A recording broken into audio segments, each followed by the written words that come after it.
Glasba in igranje instrumentov je lahko terapija. To sta potrdila tako Soki kot tudi vodja centra Naprej. Veseli smo te geste. Soki je velik bobnar in velik človek. Glasba pomembno spodbuja in pa vpliva na področja možganih, kot so govor in hoja. Zaradi tega je pomembna v rehabilitaciji. Ja, jaz sem kot učitelj bobnanja imel možnost se soočiti s tem, oziroma tudi srečen spoznati, kakšno terapevtsko moč ima boben kot inštrument.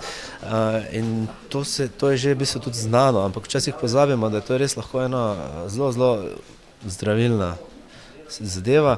In sem na podlagi izkušenj tudi začel tako razmišljati, da takim ljudem v takih situacijah to podarimo, da lahko imajo možnost tudi to ustvarjati, ker inštrument pa ni poceni, ne.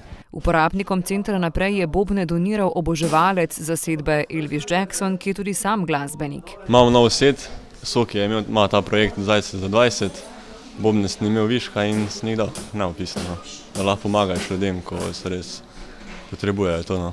Nekateri so prvič v življenju prejeli za bobnarske palice, drugi pa so se razveselili dejstva, da bodo lahko bobnarske veščine razvijali vsakodnevno. Ena skupina nas je že hodila bobnati na Zveza prijateljev mladine, ampak tam smo pač bili omejeni enkrat na teden in samo ena skupina, zdaj pa bomo lahko vsi bobnali, koliko nam bo pasalo. Nikdar nisem prej igral in zdaj mi je fajn, da pač igram. Omogočanje takšnih izkušenj je bil glavni cilj Sokijevega projekta. Podprl ga je tudi mariborski župan.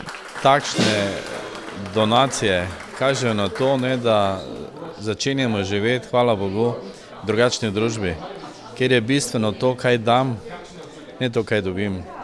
In tudi Soki, ko pripoveduje o svojem delu, dostikrat pove, da nekateri ne razumejo, zakaj to dela, ker ne vidijo neposredne koristi. In ravno za to gre.